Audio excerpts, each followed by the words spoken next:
Hello বন্ধুরা, তোমরা কেমন আছো? আশা করি ভালো আছো। তো আজকে শ্রাবণ মাসের প্রথম সোমবার, আজকে 21শে জুলাই। তো আজকে তো মহাদেবের পুজো। তো তোমরা তো করেছো, আশা করি আমিও করেছি, উপোস থেকেছিলাম।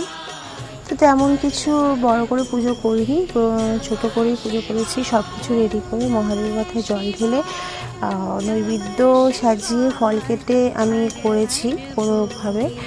তো আমার কমপ্লিট করার পরে আমি ভিডিওটা করেছি। তো উপোস করে আমি সাবু, দই, দুধ, কলা দিয়ে খেয়ে উপোস করেছি। তো ভিডিওটা এতটুকুই থাকলো। নেক্সট মানডেতে চেষ্টা করবো বড় করে করার।